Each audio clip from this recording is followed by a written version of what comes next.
Agreed, and now it's just a matter of what Nocturns has left in the tank. What do they go to now? That first comp didn't work out, and I truly don't think it was comp dependent. If they got the same 5 gods, I'd say they're happy with it. Same. And there's no way they do. There's no way eUnited lets them get the same 5 gods. I don't think that we're going to see the Giannis be able to be played or the Robin. It's got to be one of those two. I think it's the Giannis for sure. Wouldn't be surprised if eUnited even takes the ROM away from Zaionsix either, because he looked good on it. See, the thing is, the Giannis presents a unique playstyle. No other characters can do what Giannis does, whereas with the Robin, you can find characters that can stick to targets, right? I think Daji is kind of similar in a really weird way, right? Giannis, there's no other mage that can walk through walls or allow your team to go deep and get them out of jail or so. I want to, if not need to, see that ban from eUnited. And, you know, going back to what you were saying earlier about Nocturne's performance, you know, looking online, Coach Hazer had very similar things to say. It was all about the itemization for him and how they were letting objectives go, whereas the team looks fine. Yeah, and that's the difference between good teams and great teams. Good teams can team fight well, pick well, you know, play well as a team. But at the end of the day, kills don't really matter. Kills are only a means to an end, and the end is getting your objectives. You're pushing towers, getting gold furies, that sort of stuff. And Nocturne just fell a little bit short in that regard. I completely agree with him. The early gold furies that eUnited were able to take at an even or even an advantage for Nocturnes. If Nocturnes do a better job of defending those objectives, I don't think we go 50 minutes at all, and we just end up in a spot where Nocturnes could have potentially ran away with Game 1. The Achilles ban coming out from eUnited. Nocturnes might have the Giannis. Nocturnes could be going for Giannis in this situation. The Achilles ban, I mean, Beltway had a really good game, but wasn't able to use that Fatal Strike offensively very often. It was mostly as a defensive option. So the one time it did go offensively near that Fire Giant, it looked like that was going to be Nocturnes' big fight where he executed PolarBearMike at the perfect timing. It still didn't end up mattering too much because Scream came back and cleaned that fight up. Little off topic here. The Achilles ultimate, I don't feel like it's like a Naja or a Hebo ultimate where if you use it defensively, you're smoked. Like the other team won this fight. I think that using that as a defensive option is all well and good. It certainly can be, but you'd rather be using it offensively, right? Sure. You definitely want to.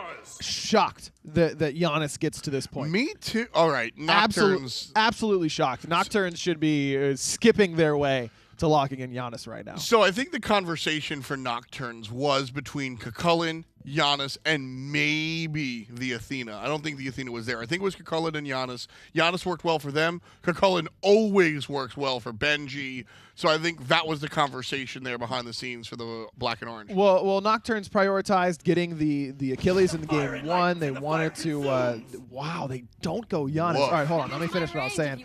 Chulainn, Nocturnes said prioritize getting Achilles in game 1. It's clear that they want to pressure out that right side of the map. They don't want to allow Benji to get the premier pressure option, and Chulainn is the premier pressure option right now, so they go for that first pick selection. They get gifted Giannis if they want it in that after Athena Ullr get locked in, but then they go for the Agni instead. So maybe they felt like their team fight was a little bit too inconsistent at times, and Giannis can lend himself to that. You can sometimes one-shot one or two people, or you whiff entirely, and you're not going to get a lot of value out of that ultimate. Agni is getting value with his damage. Basically, you'd have to try to miss people in a team fight with as many AoE abilities as he has available to him. But man, I'm very surprised. I thought that Noitulover had put himself into a lot of bad spots in that game that AderHoulder was able to bail him out of with through space and time or the portals. This is Nocturnes saying we can out team fight eUnited. That's what this draft tells me. Artemis as well. They felt like they were very close in game 1, and they team fought very well, and they did, and I completely agree with them in that instance. So this is them doubling down on the team fight. There's also better objective control than what they had with Giannis and Rom, Agni, Artemis. It's a lot easier to go charging into a Gold Fury pit and try and make plays. So I don't mind the idea, but man, Ader was so hot on that Giannis. I'm surprised that they took it away from him. I'm nervous. That Giannis was really strong. You mentioned Noitulover. Yeah, I will see how it works without the Giannis. I really like the Giannis there. The Agni and the Artemis will bring a better team fight. eUnited respond by going Serqet in the jungle. So Scream going to be playing this character. Should be very interesting to watch there. Smart Ares man here as well. This tells me that eUnited's like, you know what? Yeah, they're pretty good at team fighting. Let's just never let them team fight.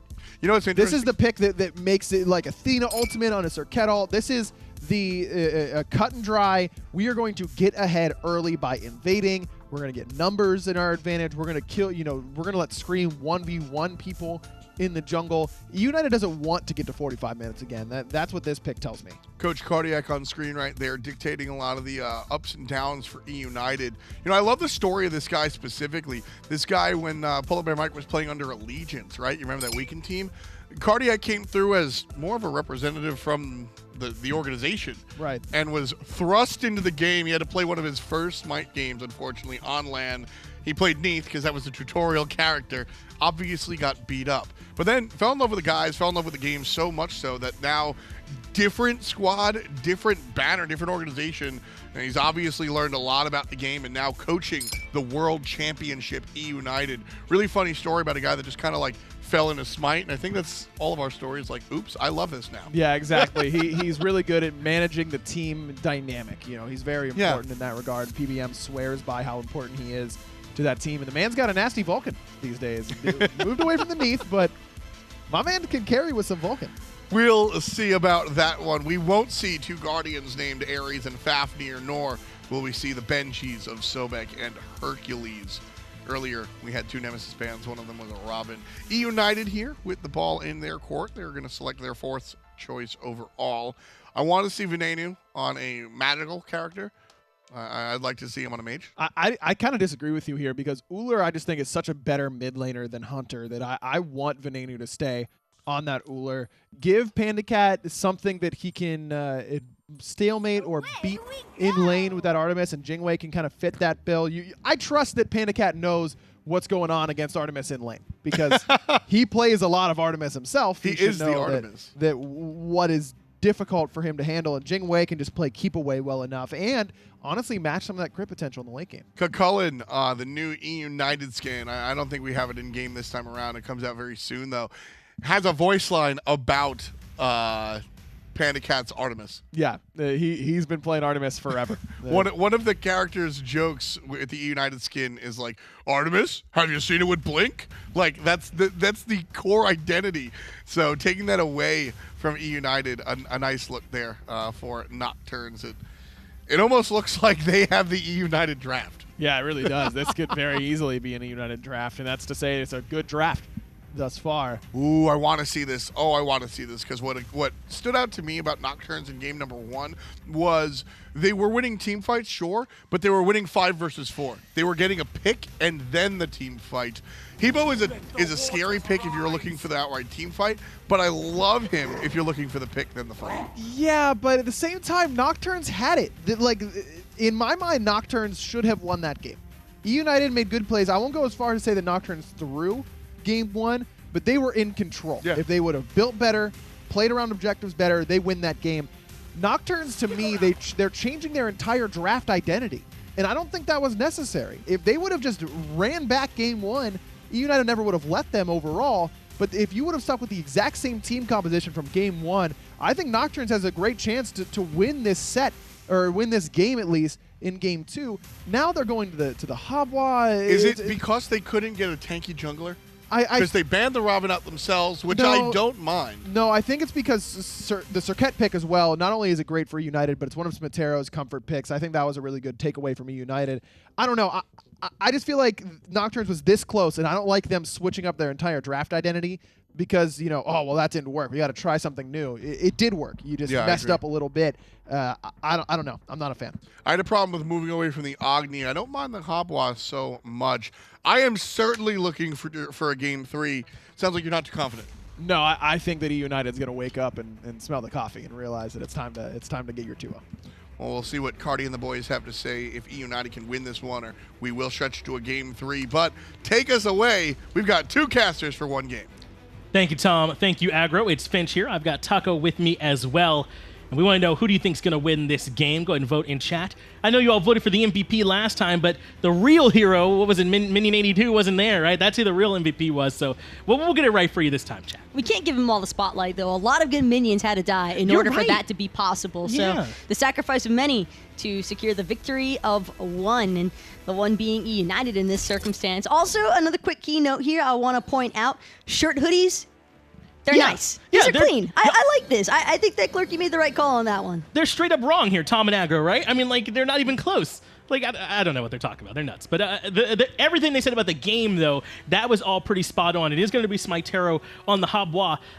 I do kind of like them going to this comp, though. I mean, this time Adair's on a god that could be a little more consistent during fights. Smiteterro was huge for them, and Habois certainly a character you can run the game with. Don't get me wrong. I can definitely see what Aggro was getting at in that it was probably a little bit unnecessary for Nocturns to swap things up so heavily. Right. But I think this could also potentially work out for Nocturns because eUnited just spent 50-something minutes going back and forth with Nocturns in that heavy team fighting composition, and now Nocturns is changing things up entirely. You don't really know what to expect in this kind of situation. I mean, Smiteterro's running the jungle Habois, so you want to talk about risking it for the biscuit and trying to make a Game 3 happen. I don't think it gets much spicier than this. No, this is pretty risky. I doubt we'll be seeing either way a 55-minute game this time, Taco. I think whoever wins is going to be winning it a lot sooner than what we saw last time, as we did see this time Nocturns have won over a few more fans. I think it was 34% as opposed to 30% for Game 1, so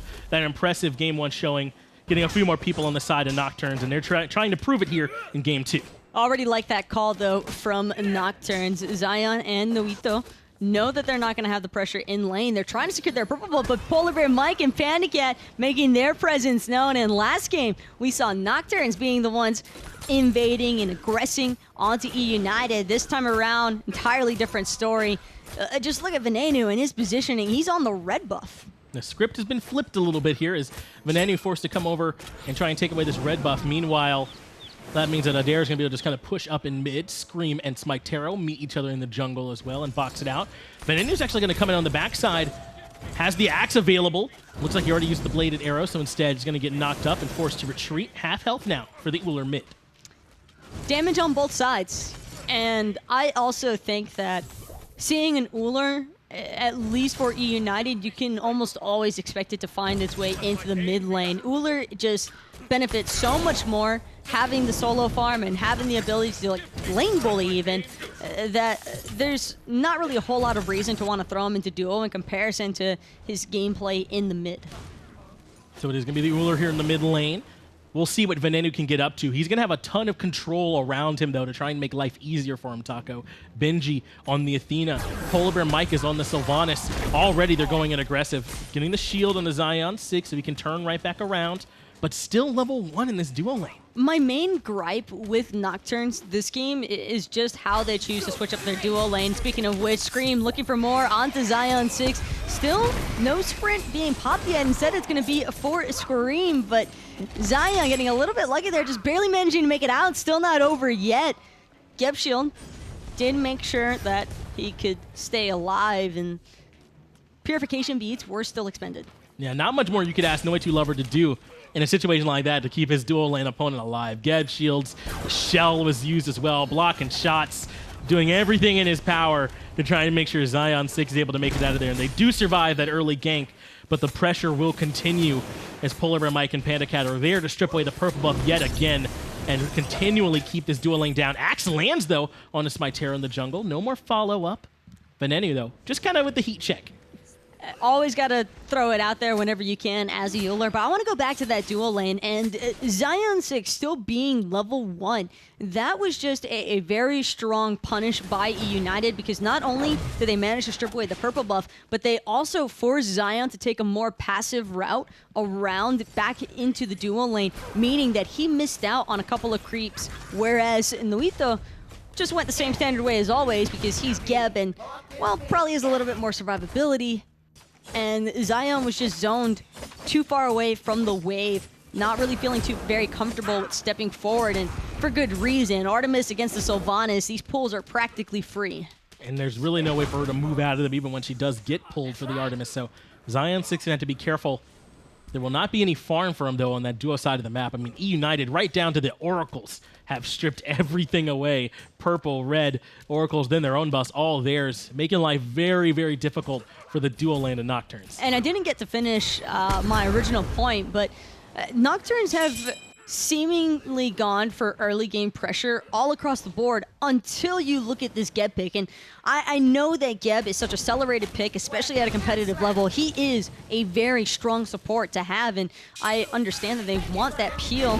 Speaking of which, Scream probably hoping that he had some of his own. Athena ultimate gonna get forced, and Defender of Olympus, but it's not gonna matter because SmiteVOD already missed the crushing wave. Scream is on the wrong side of the map here now, though, if Nocturns want to try and collapse on top of him, but he's got a lot of mobility, and Venenu and Benji are right on their way.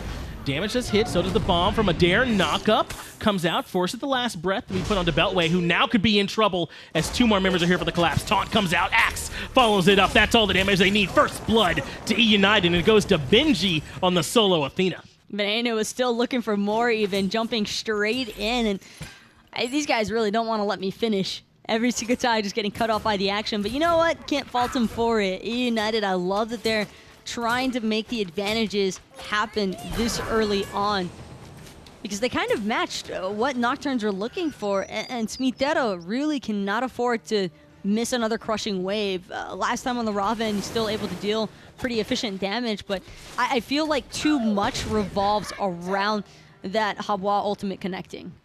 Yeah, this Nocturns Gaming squad, I think the roster is going to be stronger if they can make it to like a mid-late game fight and be on somewhat even footing. But this early game is just too strong from eUnited right now. The Sylvanus Jing dual lane has completely made Noitulover and Zaionsix irrelevant. Venenu's been able to out-clear Adair so he can rotate over to help steal buffs. And Scream can come over too a little bit faster than SmiteVOD. I think this comp just takes a little bit too long to get off the ground, Taco. I mean, is that the correct way of looking at it?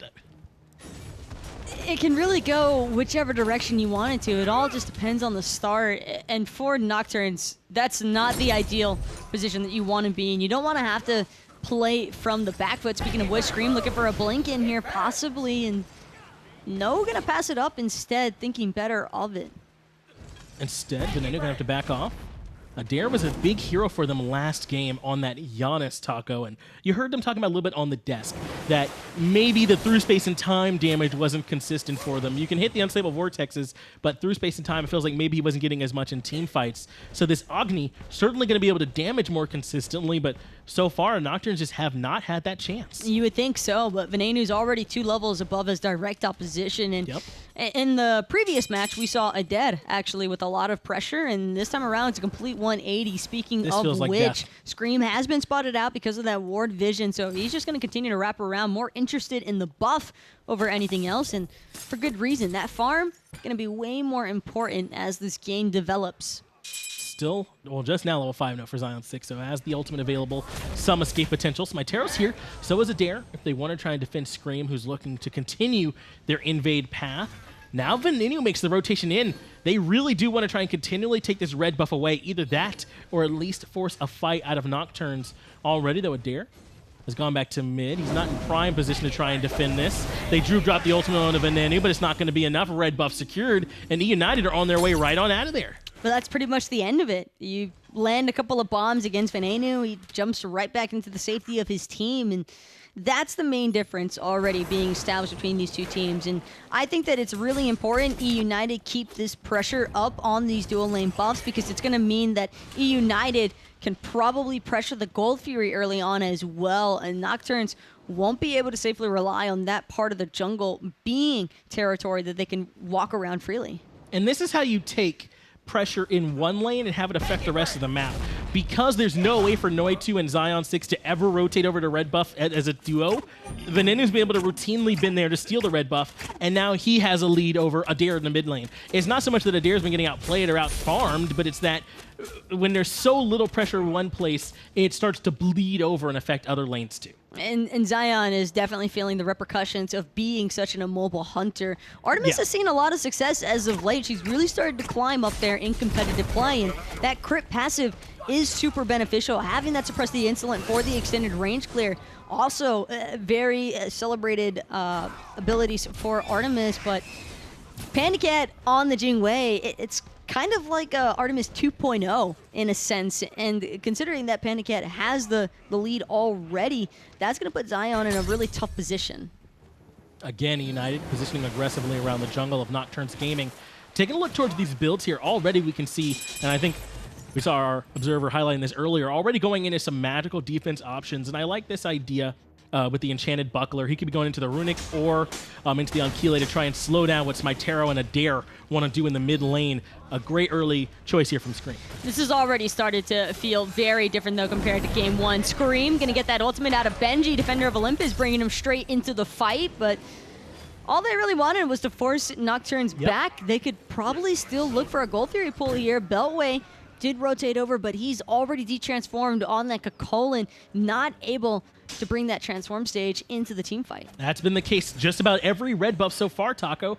eUnited come in, they go Nocturnes, we're either going to take the red buff or we're going to take the fight, and the choice is kind of up to you as the tier 1 tower already gets taken in the mid lane, and more times than not, Nocturnes have to choose to just let them take the red buff. They can't afford to take the fight, and you can see it reflected in these graphs. A 5,700 experience lead, 3,600 gold lead already. Just getting completely bullied as Benji even comes over and takes the blue buff right in the face of Beltway. That's gotta hurt just a little bit there for Beltway. Even using the ultimate on Chulainn and that missed time secure, but Venenu could be in a tight spot here. No, in fact, just gonna jump right over the wall. Did lose his purification boots though. That's gonna be an important cooldown to have. Means that SmiteVOD can look for the knock-up on the Habwa, following up closely with that crushing wave. As tough as this is if you're Nocturnes, this is just such good smite from eUnited. And this is what we talk about all the time. You don't need kills. You know, there's one kill this game so far, but is there any question that eUnited are firmly in control of this map or right now, or firmly control of this game? I mean, repeated buff invades, spotting the weaknesses of your opponent and repeatedly punishing them, forcing them to pick between lose-lose situations. I mean, this is what makes eUnited so strong, and now they have a chance to go for the Gold Fury. Yeah, speaking of those lose-lose situations, Noitulover, he's only level 6 here, still trying to move forward, gonna get spotted out pretty quickly by the entirety of eUnited, and they will leash the Gold Fury for now, recognizing that Nocturnes do have some vision on it, and they'll just fall back entirely, which I'm pretty surprised by, because eUnited, this is a fight they could probably take. That's a lot of respect they're giving to Nocturns Gaming here, and I think that's based on what we saw last game. Scream has Defender of Olympus on top of man, commits last breath, Adair gets deleted, Benji gets the last hit of that. Next target going to be Noitulover, only level 7 on the Geb, and really nowhere for him to go, gets taunted right back in. PolarBearMike gets that kill. Guardians coming up big for them in this team fight so far. 3-0 in eUnited's favor, they want to make it worse. SmiteVOD barely able to roll away. He doesn't want to stick around, and it's up to Beltway now to be that factor that might possibly step in between Nocturnes and the Gold Fury going in favor of eUnited, but won't be enough. Even sitting at level 12 and probably being the most caught up. Oh, hold that thought though. Zaionsix going to use those purification means, and they don't even matter. Scream will happily Deathbane into the T2 if it means securing the kill onto the Artemis. Man, that's exactly what Artemis's escape looks like though, right? It's continuing to run forward and dropping a trap maybe, hoping that that helps out some. So that's about the best that Zaionsix could have possibly hoped to do, and it's just not going to be enough. Gets punished. SmiteVOD in the 2v1 in solo lane, running up against the level 13 Athena, rethinking his life right now, as Benji willing to die for this one, knows if he can find the damage, he certainly can get the kill. Benji, though, might have bit off a little bit more than he could chew. Cancel that, because Defender of Olympus, that's exactly what you got it for. From one part of the map to the next. And Benji, just as quickly as he was in a tight spot, is easily out of it. And eUnited continue to have a firm grip around this game right now. Scream coming over to help in the jungle of eUnited, but that just goes to show the luxury that Benji can play with right now. I mean, this has been Benji has rotated over to some of these kills, yes, but they haven't tremendously needed him so far. The pressure started on the duo side, and Benji's been able to sort of enjoy that. But you don't see Scream without seeing Benji, and I think that's exactly what eUnited should continue to do, because it means that Scream will have that damage mitigation around him from the Defender of Olympus, so he can dive really deep if he needs to. I'm thinking that this is more of a punish factor against Zaionsix, because we saw Scream hovering around that duo lane a lot, especially with the way that eUnited was trying to control those buffs early on. Geb shield going to keep SmiteVOD from being in too much trouble. Maybe not going to be able to say the same for Beltway, though, as he gets chased down on the right side. Hail of arrows does not hit. He's forced to retreat. The reflexive beads, though, from Smitero, that's going to end up costing him maybe, because Nocturns, they're not going to be able to step up to this Pyromancer. All 5 members of eUnited have rotated over. Just another benefit as well for PandaCat on this Jing way. Easy objective kills, and more importantly, easy rotational speed. Wow, night and day between Game 1 and Game 2 here, though, Taco, between these two teams. I mean, Nocturns in Game 1 looked like they could have stayed, like they were going toe-to-toe with the world champs. And in Game 2, eUnited put the screws to them. And this is sort of what the desk was worried about, I think, was that this composition could be punished by an eUnited squad like this, and that's exactly what they've done. They could not get off to the start they wanted, and they've really been kind of looking up at eUnited the whole time. Speaking of which, Smitero, I think, got a little bit lucky there that his back already popped before Benji could have a chance to spot him out and stop it. I think that this already says enough as is, though. Just look at where Ader and Noitulover are. They're sitting underneath their T2 tower. They don't even want to step up to meet the waves. They're waiting for Venenu to clear before shoving forward, and that's sort of, I don't want to call it fear, but just knowing that you can't do anything to fight early on, I think is a really rough spot to be in. When you see that buckler, Taco, are you thinking, well, actually, Smitero might be thinking that his life is over in the mid lane, forced to use the ultimate just to try and escape bombs to zone the rest of the team the way. PandaCat is still here, and Smitero forced to try and find the retreat. Beltway on the other side is also in trouble with Screammmmm and Benji barreling down on him. There's no moment for Nocturns Gaming to try and think, and now with the last breath, Beltway gonna have a hard time getting out of this one. Taunted back in, and Scream is able to get the last hit. But to talk about the buckler, Scream went with both, Taco, as it looks to be what the call was.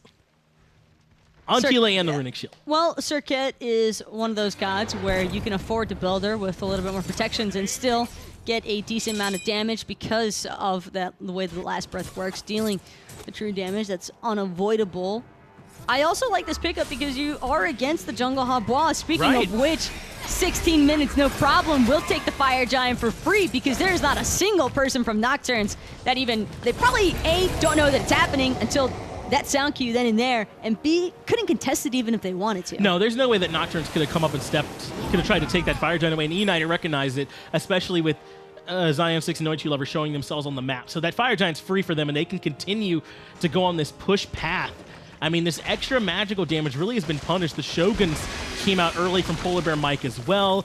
Voidstone now for Benji. I mean, they've itemized so well into this Nocturns draft. There's really no way for them to fight in. And Scream is going pure utility, even building the Relic Dagger now, just to make sure that that Blink is up off cooldown every 90 seconds, I believe, with a 30-second reduction off of the Relic Dagger. Right. So that's rough stuff for Nocturne. Speaking of which, Benji going to find them right at their own back camps. Waterspout going to knock them up, but it doesn't even look like it did any damage. No, I mean, he's not worried about this at all. Tier 2 tower falls in mid. Fire Giant around their waist as well. I mean, at this point, eUnited can kind of just take whatever it is that they want off the map. You saw the charts just now. The gold lead has gotten to the point where it's astronomical. 13,000 gold, and that's only going to get worse. 15,000 experience. So even if the itemization was something entirely different, it's just too much of a lead now. Nocturnes are going to have such a difficult time trying to slow down this runaway train. Just a simple risk versus reward situation here for Nocturnes, and I am almost certain, Finch, that when you pick the Habois, you want to be the ones aggressing every single time. But that dual lane start is really what messed things up for Smitero, because he needed that duo to hold their own, even just for a moment, for maybe the first 5 levels. And that's about all that he needed. But having so much pressure against Nocturne's duo starts to bleed over into the mid lane, and that, of course, starts to transition over into solo. And it's crazy watching all these little domino effects take place here, and eUnited completely capitalizing on every single moment.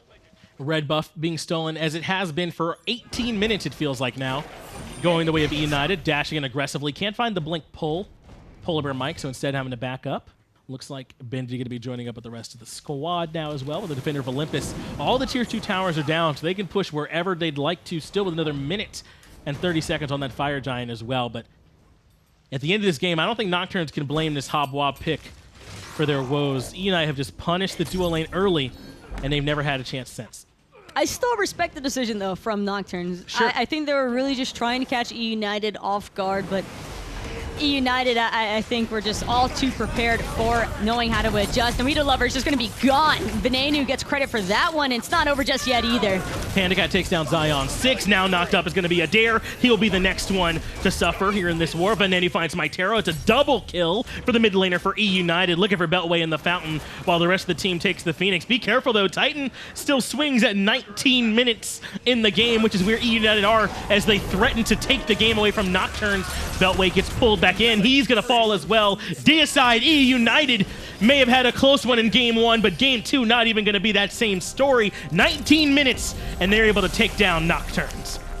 It was just a prank in game 1. But no, in all seriousness, I don't want to take away anything from Nocturnes. They clearly are capable of keeping up with at least the NA side of things. Can't really speak the same for Europe because we haven't seen that matchup. Might get a chance to later on today, though, but this will knock Nocturnes down to that lower bracket. Right. So it's not over quite yet for them. No, and if I'm in the lower bracket, I am scared after that game 1 performance Nocturnes just put on. I mean, you do not want to run into these guys, and I love what we're seeing here. Clearly some respect coming out from eUnited after that performance Nocturnes put on in game 1. Took them to the brink. Game 2, though, eUnited kind of said, hey, all right, we're the world champs. Let's go ahead and take care of this. They put that pressure on Duo, and really Nocturnes never had a chance to look up afterwards. I think that Nocturnes also, it's so mentally draining as a team, especially when being one of the international teams, to have that 50-plus minute slugfest with the former world champions. That's a pretty hard knock towards the mental aspect of things as a competitive player. I do think that there are just little things that once they shape up on them and clean things up a little bit, mostly looking towards that itemization again and some of those team fighting strategies even. But I am really excited to see the potential that's there for Nocturnes. Well, who was your MVP there in game 2 from eUnited? Certainly a lot of strong choices. The way that dual lane went, though, I got to think it's either going to be, PandaCat or PBM. They kind of ran it that whole game. But to talk about Nocturnes, and you talk about maybe the frustration factor, the wall they ran into, I feel like, was experience more than anything else. And that's the harder one to adjust going into game 2, so that's got to be frustrating for them. That's just going to be something they have to build over time, and it's evident that they've already made a lot of leaps and bounds in comparison to where they have been in former years. I think that this is probably the best that we've seen out of LATAM so far, and there's still more to come probably. Well, let's go ahead and get that game broken down back over in the desk. Take a look at the whole set for us. Lightning only strikes once. Game number 2. Yeesh. Not a good look for Nocturnes. No, and I think the casters there hit the nail on the head. When you're this close to winning a game like they had in game 1, it's very difficult to keep the wind in your sails, so to speak, and try and keep your morale high and your momentum high, and it just didn't happen there for Nocturnes. I mean, this was the opposite. We saw Nocturnes go head-to-head with the defending world champions, almost bring home the victory, looked like a great team, and then game number 2 looked like they didn't deserve to be there. Well, that's one of the biggest differences between these SPL teams who learned that they have to be able to play at their highest level day in, day out, game after game after game after game. In the international regions, you can have rough games and it won't really hurt you too much. You know, you can have those sorts of situations. Here, up against a team like eUnited, when you play your very best, and Nocturnes was within 1 percentage point of their very best, I think. If they would have been able to play it exactly 100%, I think they find that game 1 win. They were at 99%. They get that close, and then game 2, they don't have a whole lot left to battle back against eUnited. There's unfortunately nothing left in the tank there. Solo lane looked really strong for eUnited. Benji, the most valuable player here for the red, white, and blue, and no surprise. You know, it is interesting. What is the surprise is seeing Benji on the solo Athena. Not a pick we've seen him play a whole lot, but one that I think makes a lot of sense in this current meta. The map is so big, you get to pressure out various parts of the map very easily with the Athena solo. Her early clear really isn't that bad. No. Team fights very well. It's like, it's a natural progression, right? Okay, Sobek's really good. Let's just play a lot of Sobek. Oh, well, what if we just tried a different Guardian? What if we just went with something like Athena? And then it turns out to be pretty solid. You know, it's funny. I think that when you look at solo laners here, there are a lot of there are a lot of solo laners out. Excuse me. There's a lot of solo laners out there that their play style really dictates what they can and cannot bring to the battlefield. And you say, oh, is this really an Aquarius god? Is this really something we can expect variety to pull off? Benji is one of the players that I don't care. I didn't see the Athena pick, and we got into game and went, oh, Benji's playing Athena solo. And Hinder went, when was the last time he's done that? And I went, maybe once, if ever. And no part of me thought it was a liability. No. I knew he'd turn up. It's one of the flexibilities and why Benji is considered one of, if not the best solo laners in the world right now. He and Deathwalker both share that about their game, that they can play literally anything under any tab in the god selection. Well, we're halfway through day number 1. We've got a long week here. Today's Wednesday, Thursday, Friday, Saturday, and finals on Sunday, both SPL and SML. We're going to see EU and NASML face off against each other. And this is, of course, the spring split. When we talk about the big picture, we're talking about the entirety, the whole enchilada. Smite World Championship is happening this year. We're going to be pairing up with DreamHack and going to be putting everything in one big pot and having everybody really come out. But there's going to be some exciting changes here as we look towards the future and look at that Smite World Championship. Summer is going to be the first step towards that fall experience. And with the way we watch these teams, the way we watch these leagues, should be a similar experience across the board. Couple changes. The big ones are Smite Console League now instead of that Smite Console Series, going back to the league format. The Global Series itself also becoming more like a league for each individual region, and then minor league and SPL stay roughly the same. So it should be fun watching that one go on. And then the next step, of course, past the summer is going to be that fall. And there's a whole lot talking about Smite World Championship and where everything is going to go. I'm real excited to be a DreamHack. I think this is a wonderful opportunity for our fans and everybody. What are you looking forward to most? Man, DreamHack is a really cool thing, and seeing all those different games there as well. I do think that the extra space and all that kind of stuff, it's the different time of year as well. For these players, you want to walk around in the freezing cold going from venue to venue. Hey, I'm not mad about that. Hey, I was sick 2 years ago. I'm hoping not to be sick this time around. Format, going to be interesting. Here's the biggest deal possible.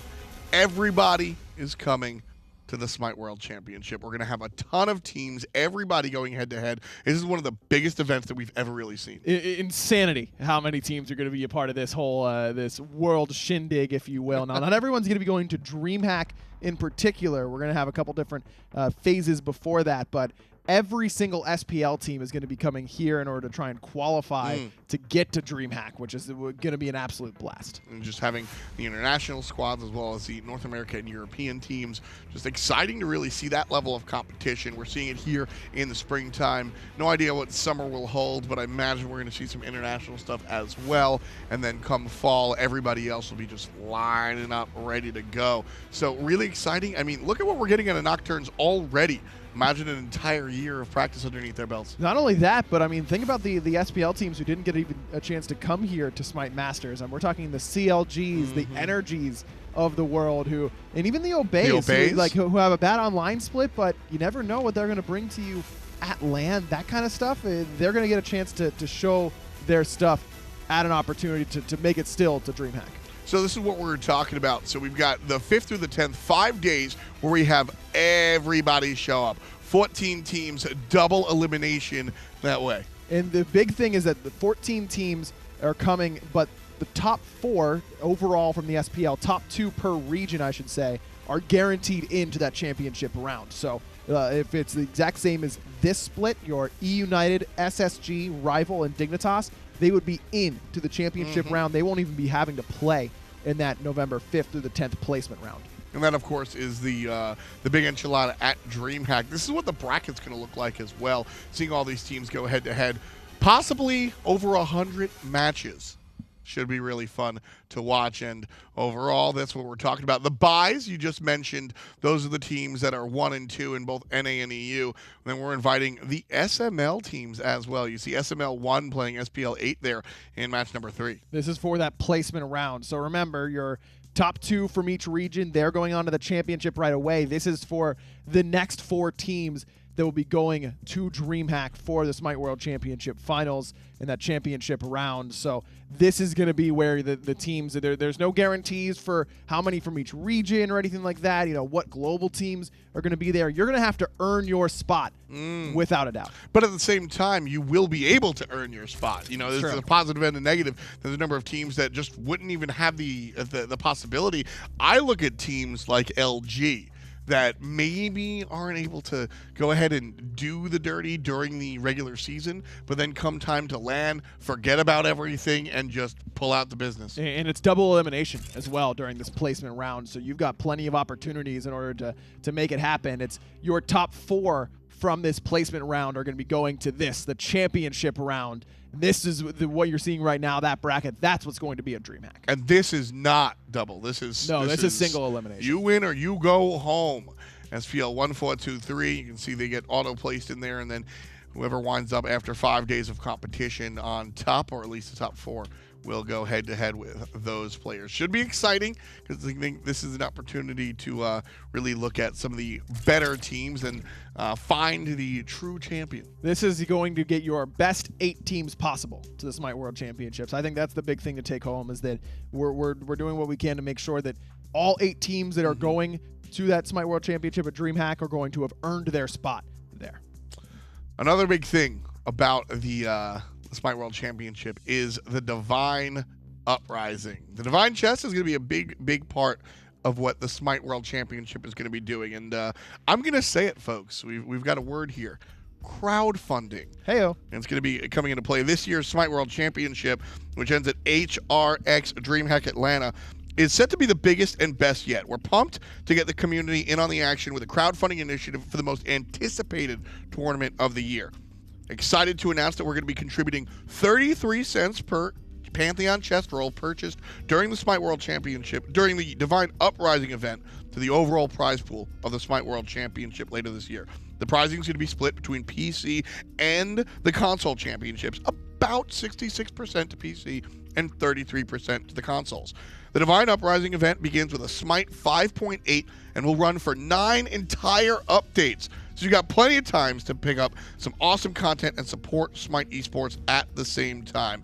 Biggest deal to drive home here, folks, is during this entire event for the next 10 patches, essentially, you're going to be giving every single roll 33 cents towards the esports prize pool. Directly to it. And this is what I know a lot of the community has been asking for, that crowdfunding, the opportunity to help impact the esports scene. We've already been doing it with those team badges through the season ticket. This is another opportunity. If you're passionate about Smite Esports, this is the best way that you can get involved. This directly supports your favorite players, especially if your favorite players are good enough to win DreamHack. I mean, this is the sort of thing that got you and I into in a Smite. I mean, one of my, I think it was my 3rd, but whatever, way back when, launch tournament, you were a fan there. Yep. That was the original crowdfunding sort of experience. We went from a $100,000 tournament to a $200,000 tournament. I hope we can raise more than $100 grand, but I believe. I know that my boys on console, they're gonna be getting that prize pool up for themselves. Yeah, I'm tongue in cheek. I absolutely trust you guys. I'm very excited to see where, because the sky's the limit. That's really all that's going to stand in our way. That's the end of half of our day, though. We've got 2 more sets to come, and well, I'm not on the next one. I'm going to cast the 4th one, though. That should be fun. Are you? Yeah. Lucky for you. Yeah. That'll be fun. I'm happy for you. Sometimes you catch your co-commentator. Like, what do you want me to say to that? I don't know. I hope you have a great time. I hope you have a great cast. Sure. Why not? Yeah. But before that, we've got a 3rd match, and we spoke to the players before they got ready. Let's see what they had to say. All right, we got Juggler Scream here, and then we also got Coach Cardiac from eUnited. First off, boys, congratulations on being able to win your set. But you know that I got to ask you, I mean, Game 1, Nocturns are like pushing tight, and it's starting to look scary. I mean, what are comms like? Are y'all nervous in that moment? Take me through what it's feeling like for the team. Well, some people were definitely nervous. Like, I could tell in the way they were talking and making calls. But, like, we knew that, like, you know, if we have one, like, fight that go, like, we play like we should, like, we'll win. Because we felt like every fight was just so bad. And, like, people were just dying to dives that they shouldn't. And, like, it was just all around. Like, the comms were fun, but they weren't, like, super crazy. Was there ever like that moment of panic though during game 1, especially at the end there? I think a lot of people recognize it. Had Nocturnes ulted down to the Phoenix, you guys probably would have lost in that situation. So what goes through your mind in those sort of instances? I mean, we probably should have lost that game. I mean, I wasn't keeping track of Janus whole timer, but if we should have lost that game, I mean, I think that we would have been able to do fine. Like we showed in game 2, like we just drafted better, and we just played better overall. Like we played like we should, and probably would have won game 3. And what do you all feel like was the main, I guess, factor in game 1? Was it the drafts? Was it just the way you were playing, or the comms?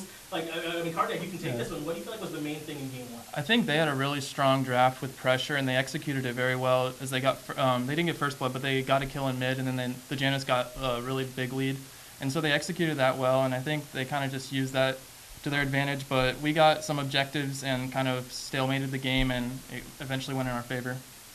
And considering that this set was a little bit of a doozy for you guys, how does that impact your set against Rival?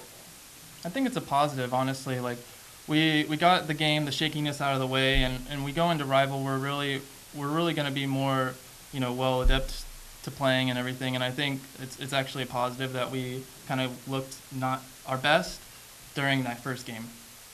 Well, either way, maybe it wasn't clean, but you all were able to grab both those wins and make it on. A win is a win, yeah. That's right, a win's a win, right? So you all made it on through, so definitely congratulations to you all for that. Thank you for coming in on the interview. We'll be checking in with you all throughout the rest of the tournament. Thank you. All right, thank you.